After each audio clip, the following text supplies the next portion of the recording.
안녕하세요. 만나서 반갑습니다. 오늘 나를 처음 보시는 분들도 계실 것이고, 2번 이상 보시는 분들도 계실 것이고, 그래서 처음 보시는 분들을 위해서 간단하게 오리엔테이션 조금만 하고 수업 진행하겠습니다.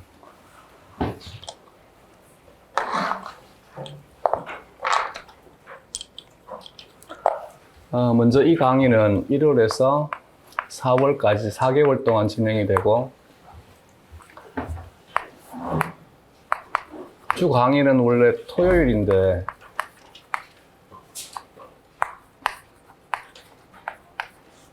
일요일 날 보강을 좀 하도록 하겠습니다. 대신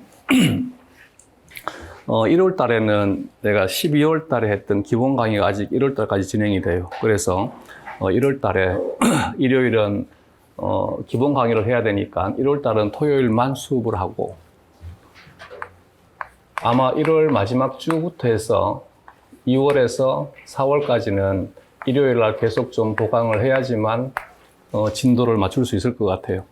그 수업을 이전에 들었던 선생님들이 너무 이제 불만이 많으셔가지고 원래 강의부터는 되도록이면 시간을 좀 짧게 할 수 있도록 기본에서 했던 것들은 되도록이면 좀 간단하게 하고 넘어갈 수 있도록 하겠습니다.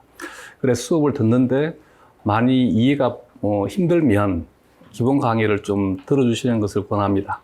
그래서 이번에는 좀 심화답게 좀 빨리빨리 진행을 할 수 있도록 최대한 시간을 단축할 수 있도록 노력하겠습니다. 너무 시간에 대해서 많이 불만이 많아가지고 이 강의 끝나면 5월에서 6월은 8월은 4개월 동안 이 또한 마찬가지 토요일과 일요일 날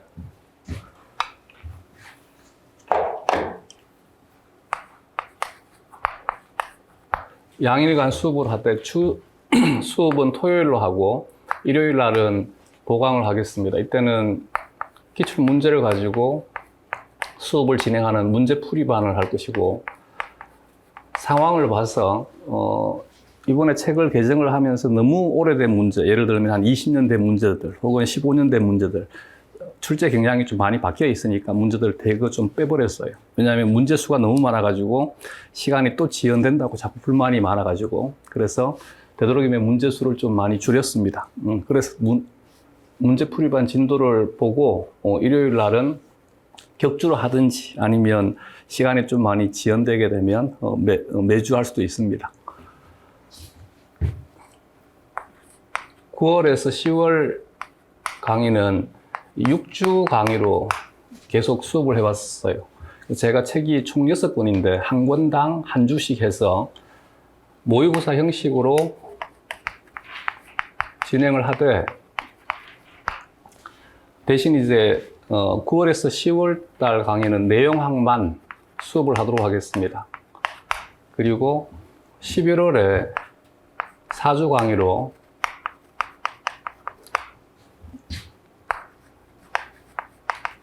모의고사를 하되, 이때는 내용학과 교육론을 같이 실제 시험처럼 엮어서 수업을 진행을 하도록 하겠습니다. 우리는 지금 이 자리에 모인 이유가 생명현상을 연구해서 우리가 생물학을 정립하기 위해서 이 자리에 온 것이 결코 아닙니다. 근데 대부분이 이제 대학을 최소한 3년은 다녔잖아. 그래서 이 고급 고등교육이지, 고등교육을 다 대부분 이수했거나 아니면 곧 이수할 사람들이기 때문에 여기 이 자리에 모여가지고 뭘 하려고 하느냐 하면 우리끼리 생물학을 연구를 해가지고 생물학 책을 만들려고 해. 근데 우리는 생물학 교재를 만들기 위해서 이 자리에 온 것이 아니라 교원 임용 시험을 치기 위해서 온 것이지. 그리고 여기에 이 생명현상을 연구해서 생물학을 정립하는 것은 학부 과정에서는 불가능합니다. 이게 너무 뛰어난 천재이더라도 생물학은 안 됩니다. 화학이나 물리의 경우에는 학부 과정에서 논문을 씁니다. 근데 생물은 전 세계적으로 학부 과정에서 나오는 논문은 거의 없다고 보시면 됩니다. 그래서 생물학은 다른 교과에 비해 가지고 많은 시간이 필요한 것이고, 그래서 물론 석박사 통합 과정도 있지만 전 세계적으로 박사 과정 이수 기간이 가장 긴 교과가 생물학입니다. 이건 어느 나라도 마찬가지입니다. 왜냐하면 생물은 저급한 물리나 화학이 아닙니다. 머리 써가지고 뭔가를 생각해서 풀어내는 것이 아니라는 얘기지. 그렇기 때문에 연상 능력이 뛰어나고 지적 능력이 뛰어나면 책상에 앉아가지고 학부생들도 논문을 쓰고 SCI 등재되어 있는 잡지에다가 논문을 쓰기 때문에 연구비도 지원받고 그 사례가 있잖아요, 물리학과는. 근데 생물은 없습니다. 있을 수가 없습니다. 그래서 학부 과정에서 이 자체는 아예 안 합니다. 근데 우리가 왜 해야 되냐는 얘기지. 더더군다나 우리가 가는 길은 그 길이 아니라는 얘기지. 우리는 교사가 되기 위해 가지고 생물학을 공부하는 것이지, 생명 현상을 연구하고 토론해 가지고 잘못된 부분들을 교정을 하고 책에 있는 오류를 잡아내고 실험을 해 가지고 연구해서 논문을 쓰고 이거 하러 온 거 아니라는 얘기지. 근데 왜 책을 보고 자꾸 생각을 하고 잘못된 부분들을 찾으려고 하고 이론들을 바꾸려고 하고 그 행위를 왜 하는지 나 이해가 안 된다는 얘기지. 만약에 이걸 너무너무 하고 싶어. 그러면 어떻게 해야 돼? 석사하고 박사하고 그리고 난 다음에 이제 학회에 자주 들락날락 하면서 내 패거리도 많이 만들고, 그래도 책에다가 한 줄 적기 힘듭니다. 한 나라에서 어느 정도는 지위를 가져야지만 책에 몇 글자 적을 수 있습니다. 특히 한국의 경우에 생물학은 한국의 학문이 아니잖아. 그래서 한국인들이 전 세계 생물학 교과서에 적었는 글자 수 그래봐야 몇 자 안 됩니다. 다 외국인들이 적었는 것을 우리는 번역해가지고 보고 있지 않나? 그래서 공부하는 과정에서 만약에 여기에 해당되는 의문이 생기게 되면 접어야 됩니다. 이건 우리가 할 일이 아닙니다. 이건 그들이 하는 것이지 우리가 하는 것이 아닙니다. 우리는 이들에 의해 가지고 형성되어 있는 생물학을 공부하기 위해서 온 것입니다. 이걸 절대 잊어버리면 안 됩니다. 또 하나는 생물은 20세기의 생물학과 21세기의 생물학은 아예 패러다임이 바뀝니다. 우리 때만 하더라도 생물학도 과학의 한 분과였기 때문에 물리나 화학은 제1문법이 뭐냐 그러면 이것과 저것을 살펴보고 난 다음에 공통적인 현상을 찾아냅니다. 그래서 법칙을 찾아내고 이 법칙에 따라 가지고 세상이 이루어진다는 것을 밝히기 위해서 그들은 연구하고 있다는 얘기지. 그래서 공통된 무엇인가를 찾으려고 해. 근데 생물은 1990년대 들어와 가지고 굉장히 크게 확장이 된 것이 생물 다양성입니다. 이때 이제 전 세계적으로 생물 다양성 협회가 엄청나게 커지기 시작을 하고, 왜냐하면 생물을 연구를 해보니까 생물은 물리나 화학이 아니더란 얘기야. 그래서 우리는 다양하다라고 하는 것을 인지를 하고 20세기에 들어와 가지고 이 다양성에 대한 것을 인지하지 못하게 되면 현재의 생물학 그룹에는 속할 수가 없습니다. 다양성이 인지가 되니까 제1문법은 여러 가지를 보고 법칙을 찾아내는 것이 아니라 이것과 저것을 살펴보고 다른 것이 무엇인지를 우리는 기록하는 것입니다. 그래서 생물의 제1문법은 이것과 저것이 어떻게 다르더라인 거야. 근데 우리가 이제 과학의 한 분과라고 착각을 하니까 자꾸 이제 이런 질문을 해. 이것과 저게 왜 다르냐고. 우리는 다르다는 것을 지금 인식하기 위해서 왔는데 왜 다르냐고 자꾸 묻는 거지. 그러니까 기본적으로 생물을 공부할 수 있는 마음 자세가 안 되어 있는 거지. 왜? 그렇게 배워본 적이 없으니까. 그러니까 자꾸 저급한 물리식으로 공부하려고 하고 저급한 화학식으로 공부하려고 하는 거지. 그래서 다른 것이 나오게 되면 그 다른 것에 액센트가 있습니다. 예를 들어 가지고 사람과 개가 다른 것이 있으면 거기에 액센트가 있다고. 근데 왜 사람은 개와 다르냐고 물으면 그 눈으로 보잖아. 만약에 내 몸에서 일어나는 생명현상과 개에서 일어나는 생명현상이 정확히 같은 법칙 하에 이루어진다라면 왜 내가 개와 다른 모습이어야 돼? 왜 내가 개와 다른 형태로 살아가야 돼? 말이 안 되잖아. 내 말이 이해가 되죠? 그래서 우리는 다르다 하는 것을 인지를 해야 된다는 얘기지. 그렇기 때문에 물리나 화학은 법칙 위주로 학문이 이루어지게 돼요. 우리는 법칙화할 수가 없어. 그래서 이제 예를 들게 되면 생물에서 말하는 법칙들은 전부 법칙이 아닙니다. 그래서 이제 가장 많은 오개념을 만드는 것이 바로 이 타이틀 때문인 것이지. 생물에 무지한 사람들이 대부분 하는 얘기가 멘델 법칙인 거지. 지들은 법칙이라는 거지. 근데 내가 가지고 있는 유전자가 2만 개 정도를 가지고 있는데 이 2만 가지의 유전자 중에 멘델의 법칙에 적용되는 것은 몇 %가 안 됩니다. 내가 가지고 있는 거의 대부분의 유전자는 멘델의 법칙에 부합되지 않는 거지. 그런데 이와 같은 것이 예를 들게 되면 내가 기본 때 했던 그 캠벨 책이라 하지 생명과학 교재에도 뭐라고 나와 있냐면 많은 유전자가 멘델의 법칙에 부합된다고 적혀 있어요. 그러니까 책을 쓰는 자조차도 뭐냐 하면 아직은 무지한 사람들이 많다는 얘기. 자기 영역이 아니면 모릅니다. 즉 내가 생리학을 전공하면 유전학을 모르고 유전학을 전공하면 생리학을 모릅니다. 더더군다나 동물학을 전공하면 식물은 아예 모릅니다. 생태학을 전공하면 다른 교과는 전혀 모릅니다. 그러다 보니까 과가 확실하게 다 통합되지 않은 상태에서 생물학이라고 하는 통합된 교재가 나오다 보니까 이게 어떤 사람이 서술할 것이냐에 따라서 서술되는 형태가 달라져 버리는 거지. 또 하나는 최근에 연구 결과에 따르게 되면 전 세계적으로 글을 읽고 그 문장에 대한 이해 능력이 어느 정도이냐를 평가한 것이 있어요. 한국의 학생들 어느 수준일 것 같아? 이게 이제 현재의 가장 심각한 문제입니다. 예전에는 그러지 않았었어요. 우리는 교육열도 굉장히 높고 교육 수준도 굉장히 높습니다. 지적 수준도 굉장히 높았지, 그지?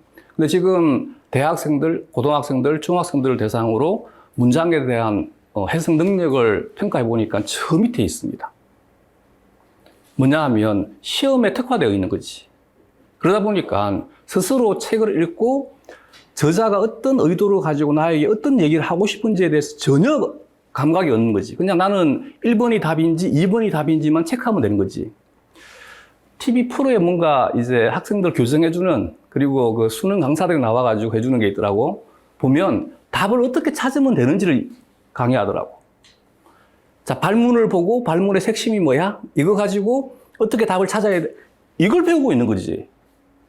그래서 문장이 지문이 나오게 되면 원래 문제를 낸 사람의 의도는 뭐냐 그러면 국어 지문이 나오게 되면 그 지문 전체를 읽어보고 이 저자에 대한 생각을 내가 이해를 해서 문제를 풀어야 되는데 그게 아니고 키워드 찾는 거지. 여기서 이 키워드가 나와 있으니까 이 키워드를 가지고 문제를 어떻게 풀라고 지금 강의를 하고 있는 거지. 그러니까 내가 생물학과를 졸업했는데 생물학 전공책을 읽어내지를 못하고 있는 거지. 이게 심각한 문제인 겁니다. 그래서 되도록이면 아직은 우리가 이론 수업을 하고 시간적인 여유가 있으니까 전공책들을 좀 많이 읽어봐요. 읽때 공부한다라고 생각하지 말고 그냥 소설책을 읽고 즐긴다라고 생각을 하면서 정독을 한번 해봐봐. 어쨌든 생물학은 이와 같이 다른 물리나 화학과는 달라요. 그리고 그래서 이제 예를 들게 되면 조금 전에 내가 멘델의 법칙을 얘기를 했었는데 하디 바인베르크 법칙은 이제 교재에서 법칙이라는 단어 자체를 안 쓰잖아. 하디 바인베르크의 방정식이라고 바꿔준 거지. 왜냐하면 하디 바인베르크의 법칙이라고 적혀 있으니까 읽을 때 다 뭐라고 생각하느냐 하면 아 이것은 절대적인 법칙인가 보다라고 읽어버리는 거지. 그래서 우리가 배우는 것은 절대 법칙이 아니다는 것을 절대 잊어버리면 안 돼. 그래서 예를 들어가지고 내가 어떤 책이든 100페이지에서 봤던 내용은 그 100페이지에만 적용한다. 이걸 절대 잊어버리지 말자. 100페이지에서 읽었던 내용을 절대 200페이지에 가져와가지고 인용하지 말자. 즉 사람에게서 밝혀진 것은 사람에게만 적용하는 것이지 사람에게서 밝혀진 것을 가지고 성계를 다루면 안 됩니다. 마찬가지 성계에 나와 있는 내용은 성계에만 국한되는 것이지 사람에게는 모른다입니다. 한국 사람들이 가지고 있는 잘못된, 물론 이제 한국인들만은 아니겠지만 가지고 있는 대표적인 잘못된 인식이 뭐냐 그러면 이 인식에 의한 선입견이 많은 오개념을 만듭니다.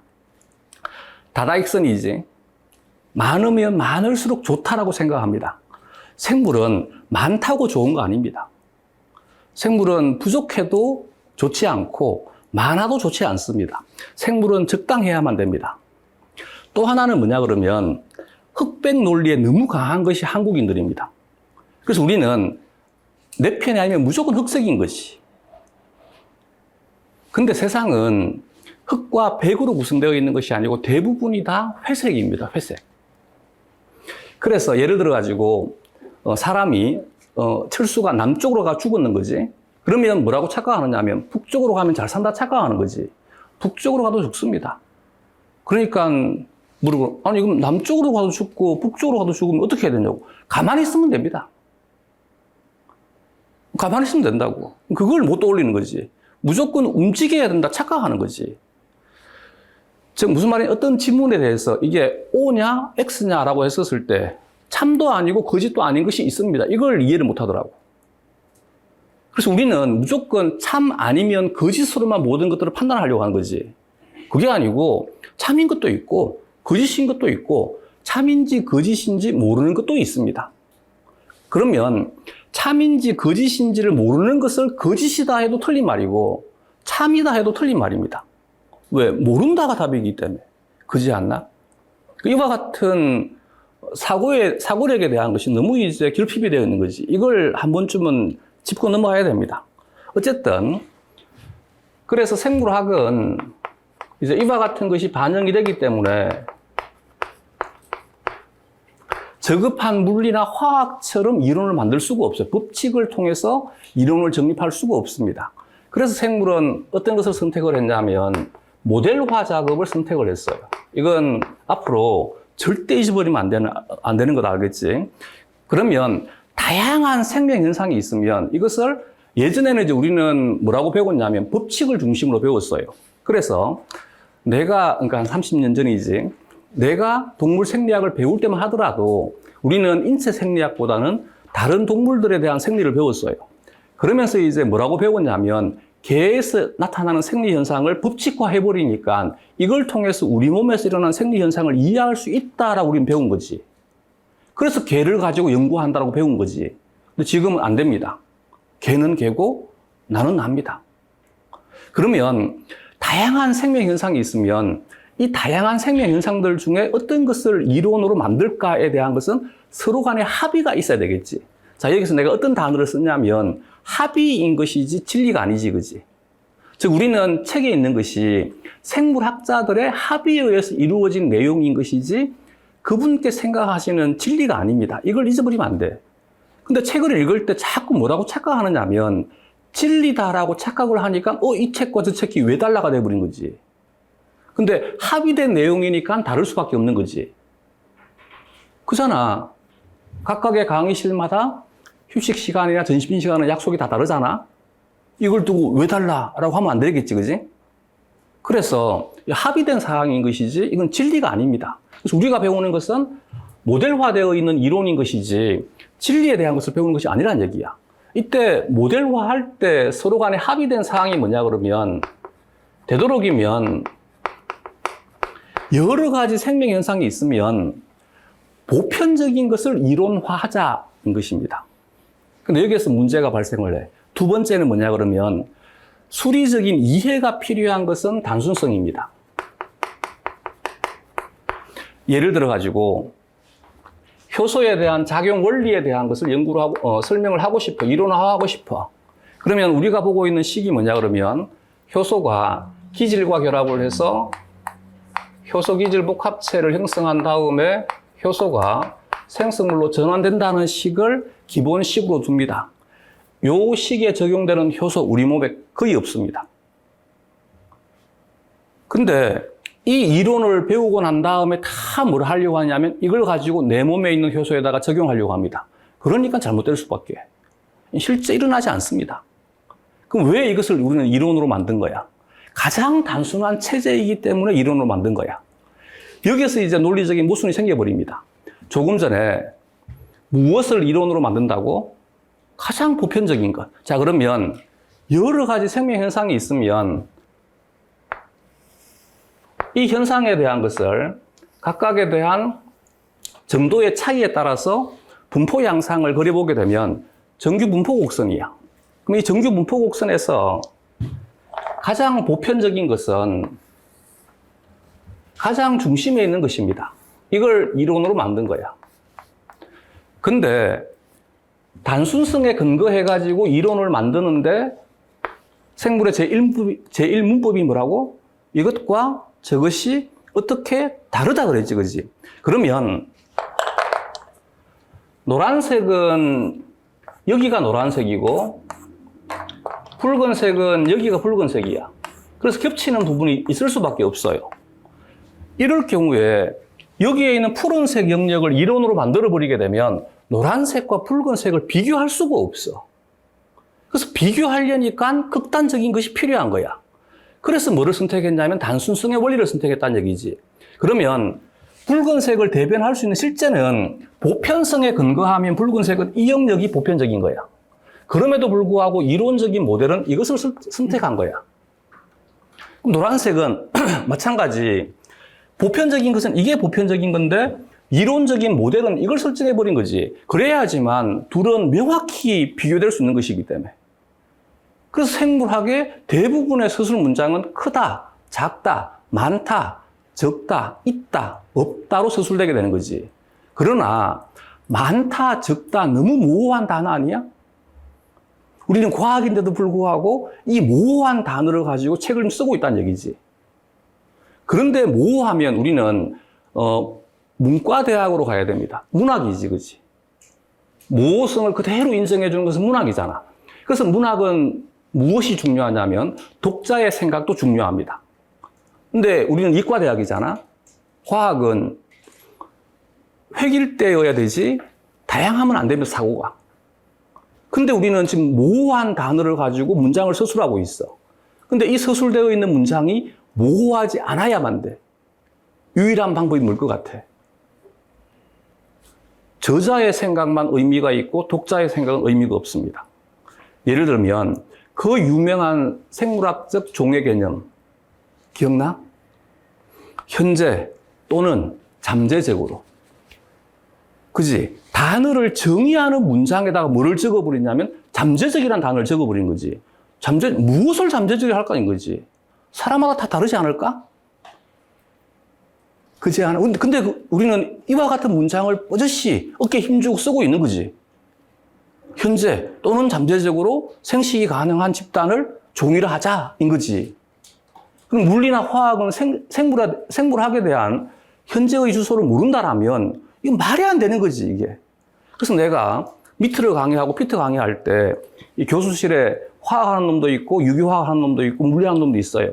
이때 이제 유기화학 하던 형님이 강의장에 가시면 항상 이제 농담삼아 뭐라 하냐면 생물은 과학이 아니라고. 그럼 난 수업 시간에 가가 얘기하지. 유기화학을 하는 사람들을 볼 때는 생물이 과학이 아닌 것처럼 보인다고. 왜? 급수가 다르기 때문에. 그 저급한 유기화학 가지고 생물을 이해할 수 없다고. 자, 그러면 현재 또는 잠재적으로라고 하는 이 잠재적이라는 단어가 하나의 뜻을 가질 수 있는 유일한 방법은 뭐라고? 이 글을 적는 사람의 생각만 의미가 있는 거야. 근데 왜 선생님들이 책에 있는 문장을 가지고 이해를 하려고 드냐고. 생각을 왜 하냐고. 생각하면 안 돼. 독자의 생각은 아무 의미 없어. 이게 생물학이야. 자, 그러면 조금 전에 내가 모순이 발생한다 그랬지, 그지? 모순이 생겨버린 거지. 내가 100페이지 볼 때는 파란색 가지고 배웠는데 200페이지 가니까 붉은색이 나와버린 거지. 노란색이 나와버리고. 오히려 이것은 뭐가 아니야? 보편적이 아니지. 이걸 이제 인지하지 못하니까 와, 네가 붉은색도 있다 했지 않냐인 거지. 그러니까 답을 적어낼 수가 없는 거지. 이게 보편성에 근거해가지고 답안을 작성해야 될지 아니면 단순성에 근거해가지고 답안을 작성해야 될지 이걸 판단하지 못하게 되면 답안이 어그러지기 시작하는 거지. 예를 들게 되면 부신 수질에서 분비가 되는 호르몬을 적어라고 하게 되면 고등학생들은 다 무엇을 적느냐면 에피네프린 다 적습니다. 왜냐하면 에피네프린이 80%고 놀에피네프린이 20%이기 때문에. 근데 고등학생들 중에 머리 굵은 놈들이나 대학생들은 전부 뭘 적냐면 놀에피네프린 적습니다. 왜 것 같아? 난 이것도 알고 있어, 인 거지. 저 여기에서 배웠거든. 다른 선생들은 모를 거야. 나만 알 거야. 근데 나는 적으니까 나는 맞는데 넌 틀릴 거야, 인 거지. 그래서 수능을 한번 시험 봐봐. 수능 성적이 대학생들이 고등학생들부터 안 나옵니다. 그게 바로 이것 때문입니다. 그래서 우리는 알면 힘이 되고 모르면 약이 되어야 되는데 대학생들은 반대가 됩니다. 모르면 힘이 없어지게 되고 알면 독이 됩니다. 그 절대 아는 것을 무조건 다 적으려고 답안을 작성하려고 노력하면 안 됩니다. 절대 잊어버리면 안 돼, 알겠지? 또 하나는 자꾸 우리가 생물을 만들려고 합니다. 우리 이거 하는 거 아니야, 알겠지? 그리고 내가 왜 이렇게 만들어진지를 고민하는 거 아닙니다. 내가 왜 이렇게 만들어졌느냐 정말 궁금하면 나중에 죽고 난 다음에 그분 앞에 가서 망각의 샘물을 마실 것입니다. 지나온 삶을 다 잊기 위해 가지고 새로운 삶을 시작해야 되니까 그때 망각의 샘물을 마시기 전에 꼭 물어봐. 나를 왜 이렇게 만드셨냐고. 그러면 진리는 그분께서 말씀하시겠지. 우리는 모릅니다. 알겠지? 책은 진리가 수록되어 있는 것이 아닙니다. 그래서 우리가 이제 공부할 때만 하더라도 1990년대에 나와 있던 책은 예를 들게 되면 내가 이 강의를 처음 할 때 2000년대 초반인 것이지 그때만 하더라도 왜 DNA나 RNA가 합성이 될 때 합성 방향이 5'에서 3' 방향으로 합성이 될까라고 하는 것이 전공 교재에 뾰족하게 질문이 나와 있어요. 그리고 그것에 대한 장황한 설명들이 나와 있어요. 지금 어떠한 책도 나와 있지 않습니다. 그냥 살펴보니까 그렇더란 얘기지. 무슨 말이냐면 증명할 수 있는 사실이어야지만 이것을 판단할 수 있을 거 아니야. 근데 얘는 증명할 수 없습니다. 무슨 말이냐 하면 3'에서 5'으로 합성할 수 있는 무엇인가가 있어야 돼. 세상에 없습니다. 근데 왜 5'에서 3' 방향으로 합성이 되냐라고 생각을 해야만 되냐 얘기지. 지금은 어느 누구도 하지 않습니다. 그냥 생물은 뭐라고 5'에서 3' 방향으로 핵산을 합성하더라 입니다. 이해가 돼? 또 예를 들게 되면 가장 많이 들어온 질문 중에 하나가 이제 1권 하면 콜레스테롤에 대해서 배울 것입니다. 이 콜레스테롤이 높은 온도에서는 상온에서는 유동성을 낮추어 줍니다. 근데 온도가 낮은 저온에서는 유동성을 높여줍니다. 그러면 첫 번째 질문이 뭐냐 그러면 아니 네가 유동성을 낮춘다며 근데 왜 유동성을 높이냐고 질문합니다. 잘못된 거 아니냐고. 이게 한국 학생들의 가장 심각한 문제입니다. 수능을 준비하기 위해 가지고 머리, 팔다리 다 잘라버립니다. 몸통만 배우는 거지. 왜냐하면 수능에서는 뭐만 나오니까 상온만 나오니까. 그러니까 굳이 상온이라는 단어를 외울 필요가 없는 거지. 그 최소로 줄여가지고 외우면 더 많은 것을 외울 수 있는 것이지. 그래서 콜레스테롤 유동성 감소라고 외웠는데 갑자기 뜬금없이 유동성을 증가시킨다 그러니까 미치겠는 거지 이게 이제. 상황이 다르잖아. 얘는 상온이고 얘는 낮은 저온이잖아. 근데 이거 우리 초등학교 때 배웁니다.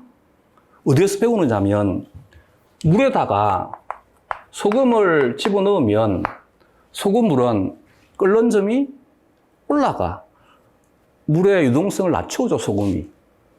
어는 점은 내려가. 물의 유동성을 확보해줘, 증가시켜줘. 근데 누구도 그지 않아? 끓는 점이 올라가는데 어는 점이 왜 내려가느냐고 질문한 적 한 번도 들어본 적 없어요. 그러면 똑같은 상황인데 여기서는 질문을 하고 여기서는 왜 질문하지 않을까? 여기서 이해했으니까? 이해했으면 여기서도 이해해야 될 거 아니야. 그럼 둘 다 이해를 못하고 있는 거지. 근데 여기서는 질문을 해? 여기서는 질문을 안 해? 왜일 것 같아? 익숙하니까. 그러면 여기서도 질문하지 않을 수 있는 방법이 있겠네? 어떻게 하면 돼? 그렇지. 익숙해지면 됩니다. 이제 공부하는 방법 이해가 됐어? 생물은 이해하고 암기하는 과목이 아닙니다. 암기하다 보니까 이해가 됩니다. 알겠지? 그리고 이해는 어디에서 했었어야 되는 거야? 화학할 때 했었어야 됩니다. 이 물질의 상태에 대한 것은 소금물을 통해서 배웠습니다. 근데 정작 우리는 그 소금물에 대한 것을 다른 곳에다가 적용할 수 있는 능력은 배운 적 없는 거지. 그러니까 똑같은 얘기를 하고 있는데 여기에서는 그냥 당연하게 왜 내 눈으로 봤으니까 화학 선생님이 혹은 초등학교 때 선생님이 보여줬으니까 이것도 문제입니다. 눈으로 보여주면 믿습니다. 안 보여주면 믿지 않습니다. 이걸 빨리 극복해야 됩니다. 되겠어요, 이제?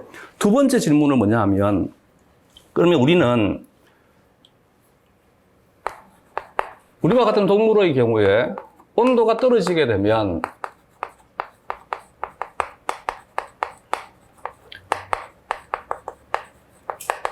콜레스테롤 함량이 감소가 됩니다. 자, 여기에 있는 이 내용은 절대 추론이야. 우리가 책상에 앉아가지고 계산해가지고 만든 것이 아닙니다. 생각을 통해가지고 만든 이론이 아니라고. 뭘 것 같아? 실험에 의한 관찰 사실이야. 그러면 생물학자들이 거짓된 실험을 통해서 거짓된 결과를 가지고 거짓된 책을 만들었을까? 물론 우리가 대학을 4년을 다닐 때 그 희한하게 미친놈들 봤을 것입니다. 근데 그런 교수들은 책 쓸 때 대부분 다 참여 못 합니다. 그러니까, 그리고 한국인들이 만든 책이 아니잖아. 물론 미국의 교수들도 미친놈 많습니다. 희한한 놈 많습니다. 근데 그런 놈들이 대부분 책 못 씁니다. 그러니까 우리 책을 믿자고. 책을 쓴 저자는 우리 믿어주자고, 알겠지? 그럼 이 사람은 실험을 해가지고 지가 눈으로 봤으니까 기록했을 거 아니야. 이건 전제하자고. 근데 이걸 두고 이 사람이 거짓된 결과를 지금 책에다 썼으면 어떡할까? 이건 우리가 아무리 고민해본들 답 없지 않나? 내 말 이해가 되겠어? 그러면 이걸 바꿔가지고 내가 생각할 때는 유동성을 확보해야 되니까 함량 비율을 높여야 될 것 같은데 왜 낮추냐고 질문하는 것이 아니라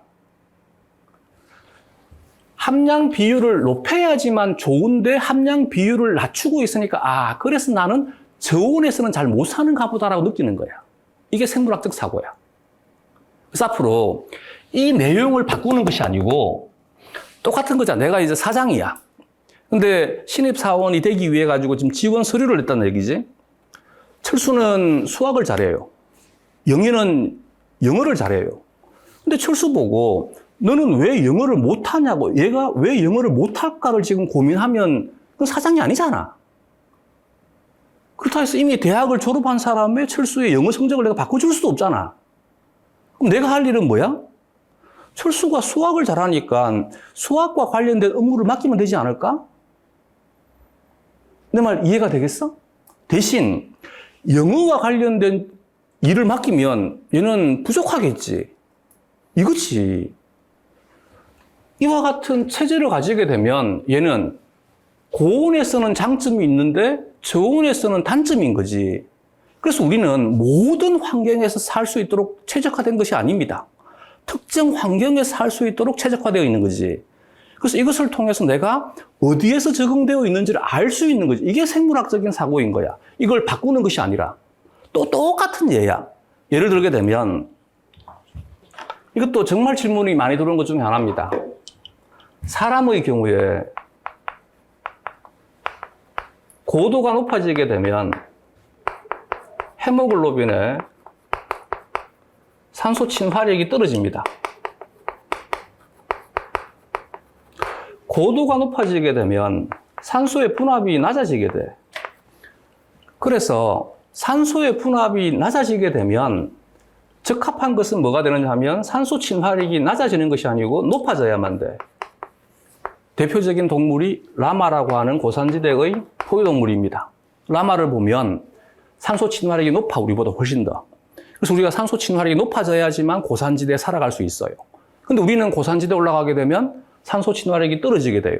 그럼 질문하는 거지. 왜 다르냐고. 라마 보면 산소 친화력이 높아지는데 우리는 왜 낮아지냐고. 내가 어떻게 하냐고. 내가 사람 만든 것도 아닌데.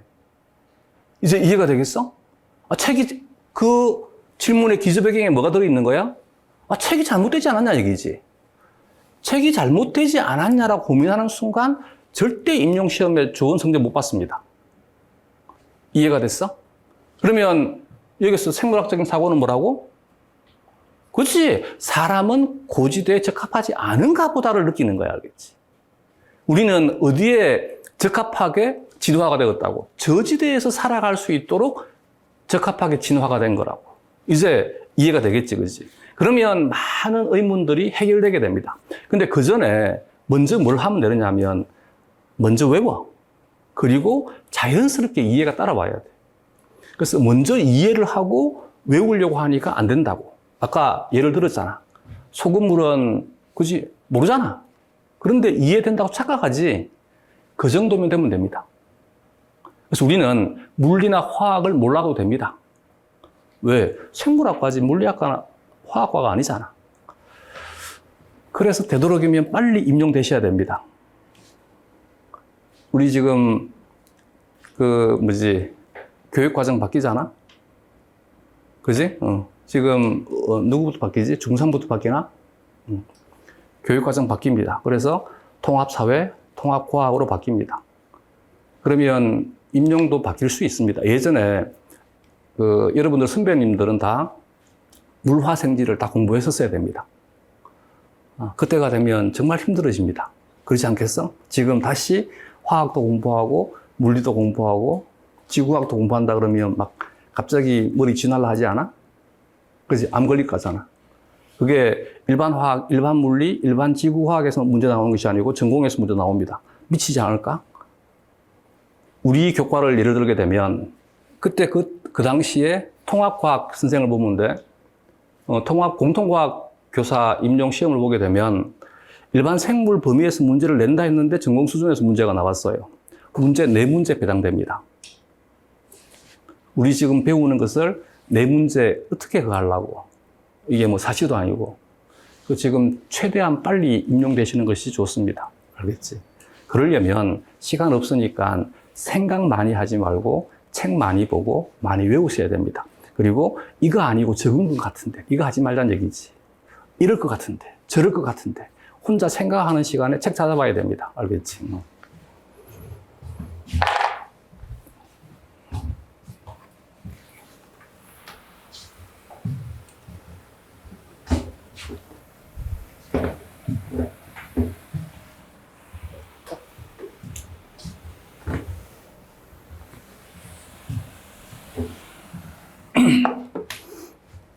마지막으로 수업을 듣다가 물리적인 용어나 화학적인 용어에 대해서 이해가 안 된다. 그러면 이해하려고 절대 시간 낭비하지 말자.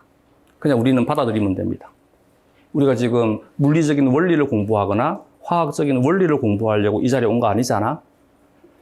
그지? 지금 다시 우리가 일반 화학 책을 파고 일반 물리학 책을 파고 특히 유기화학은 잘해야 됩니다. 유기화학 책을 파가지고 언제 임용 준비하겠어? 그러면 물리화학적인 얘기는 뭘 하면 돼? 그냥 그런가 보다.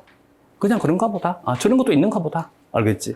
이걸 계속 스스로에게 계속 되뇌어야 됩니다.